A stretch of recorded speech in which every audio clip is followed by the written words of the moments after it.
O quarto setor da economia criativa é o de artes visuais. E nas artes visuais a gente poderia dizer que existem três setores. O setor das pinturas, o setor das fotografias e o setor, vamos dizer assim, das esculturas.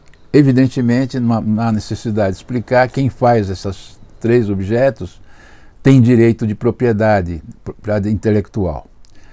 Esses setores realmente hoje, inclusive, estão cada vez mais sofisticados e cada vez mais demandados. Recentemente, um quadro de discutível autoria, alguns dizem que é de Leonardo da Vinci, o chamado Salvator Mundi, foi vendido num leilão, numa casa de leilões, por aproximadamente 1 bilhão e 600 milhões de reais. Algo inacreditável. Como também, alguns meses antes, circularam obras do grande mestre Jackson Pollock, vendidas por preços relativamente baixos, e depois descobriu-se, inclusive, que muitas dessas obras não eram exatamente do Jackson Pollock. Então, vivemos, inclusive, numa era em que a raridade é extremamente privilegiada, mas que também, ao mesmo tempo, ela é copiada, ela é imitada e, às vezes, até com sofisticação tão grande que fica muito difícil saber se realmente é a obra original, até porque muitas obras originais, nem todas elas se sabe onde estão e com quem estão. Evidentemente, quem exibe essas obras são os museus.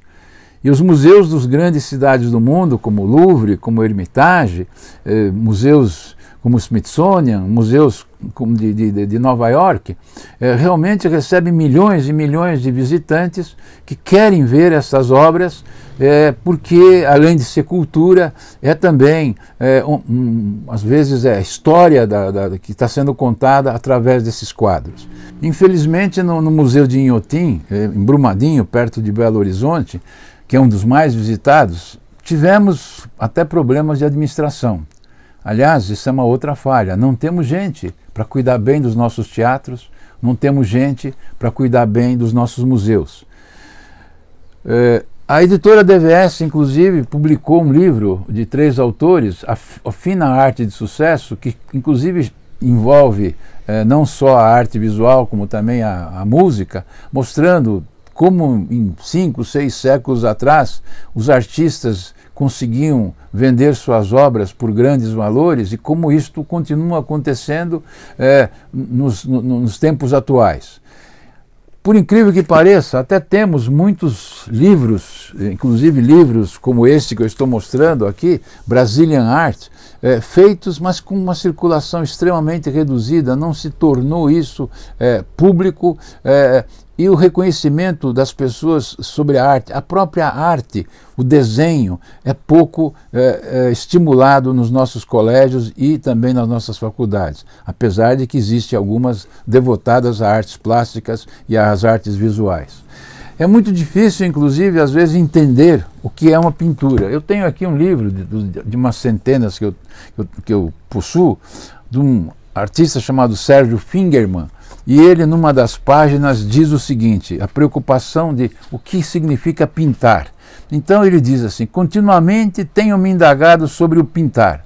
O que pintar quer dizer? Numa época que você pode tirar fotografia. Em que sentido a pintura é uma experiência?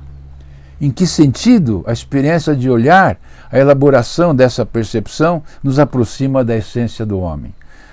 Seguramente, no século XXI, século em que todo mundo tem um smartphone, e o smartphone, entre outras coisas, é uma máquina fotográfica, muitos acreditam que a pintura possa desaparecer. Isto não é verdade.